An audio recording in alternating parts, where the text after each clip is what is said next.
മാറ്റൂ. ദൈവനാമത്തിന് മഹത്വം. Good morning. യേശുവിനെ പോലെയാകാം പ്രതിദിന പ്രഭാത ധ്യാനത്തിലേക്ക് ഏവർക്കും ക്രിസ്തയേശുവിലുള്ള സ്വാഗതം. ഈ പ്രഭാതത്തിൽ നമുക്ക് അല്പസമയം ചിന്തിക്കുവാനുള്ളത്, ദാരിദ്ര്യം ഒഴിവാക്കാൻ കഴിയാത്തപ്പോൾ അനുകമ്പ ഉള്ളവർ ആയിരിക്കുക. വചനം ഇപ്രകാരം പറയുന്നു: പ്രബോധനം ത്യജിക്കുന്നവന് ദാരിദ്ര്യവും ലജ്ജയും വരും, ശാസന കൂട്ടാക്കാത്തവന് ബഹുമാനം ലഭിക്കും. സദൃശ്യവാക്യങ്ങൾ 13:18 വാക്യം.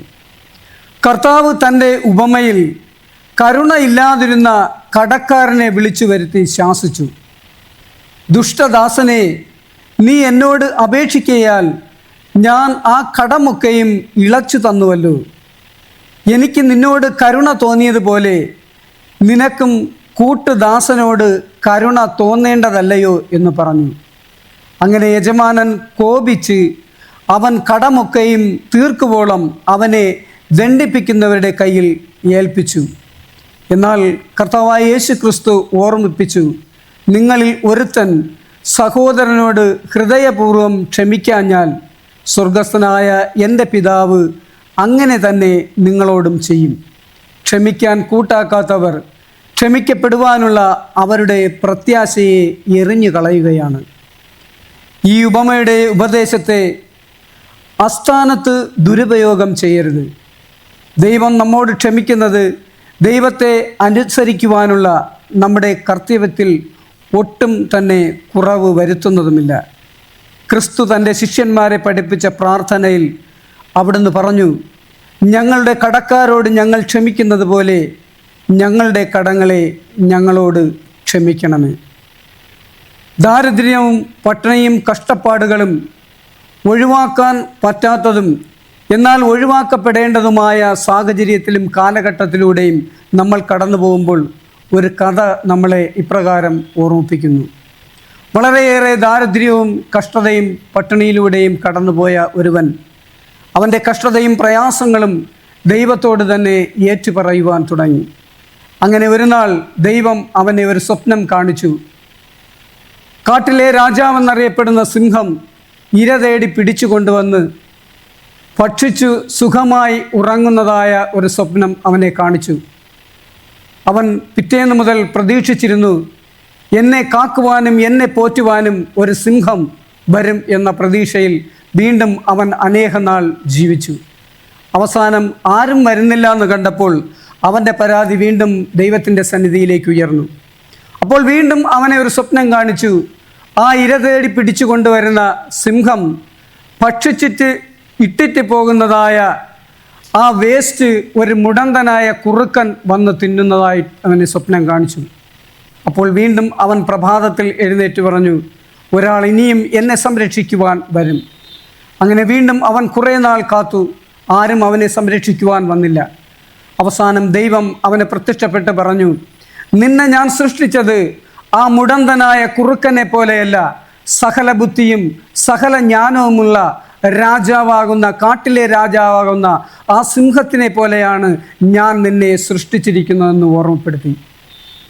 കർത്താവിൽ പ്രിയ ദൈവജനമേ, ഈ ഒരു പ്രഭാതത്തിൽ നമുക്ക് ചിന്തിക്കുവാനുള്ളതും അത് തന്നെയാണ്.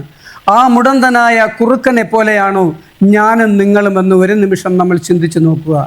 യഹൂദാ ഗോത്രത്തിലെ സിംഹമായ കർത്താവായ യേശു ക്രിസ്തുവിൻ്റെ സകല ബുദ്ധിയോടും ജ്ഞാനത്തോടും വിവേകത്തോടും കൂടിയാണ് എന്നെയും നിങ്ങളെയും ദൈവം സൃഷ്ടിച്ചിരിക്കുന്നതെന്ന് ഓർമ്മ നമ്മളിൽ എപ്പോഴും ഉണ്ടായിരിക്കണം. ഇല്ല എങ്കിൽ സകലമാന തെറ്റുകളിലൂടെയും അഴുക്കുകളിലൂടെയും ദാരിദ്ര്യത്തിൽ മറ്റുള്ളവർ എന്നെ സഹായിക്കുമെന്ന വ്യാജേന സഭയിൽ നമ്മുടെ ആലയങ്ങൾ വന്നിരുന്നു കൊണ്ട് കർത്താവേ കർത്താവേ എന്ന് ഞാൻ വിളിച്ച് അപേക്ഷിച്ചാൽ വചനം ഇപ്രകാരം പറയുന്നു. മത്തായിയുടെ സുവിശേഷം 7-ാം അധ്യായം അതിൻ്റെ 21-ാമത്തെ വാക്യം ഇവിടെ പറയുന്നു, എന്നോട് കർത്താവേ കർത്താവേ എന്ന് പറയുന്നവൻ ഏവനുമല്ല, സ്വർഗസ്ഥനായ എൻ്റെ പിതാവിൻ്റെ ഇഷ്ടം ചെയ്യുന്നവനത്രേ സ്വർഗരാജ്യത്തിൽ കടക്കുന്നത് എന്ന് ഇവിടെ വചനം നമ്മളെ വളരെ വ്യക്തമായി പഠിപ്പിക്കുന്നു. പലരും സമയം പാഴാക്കുവാനും പ്രയത്നിക്കുകയും ചെയ്യാതിരിക്കുകയും അതുമൂലം ദാരിദ്ര്യവും ഇല്ലായ്മയും ഉളവാക്കുകയും ചെയ്യുന്നു.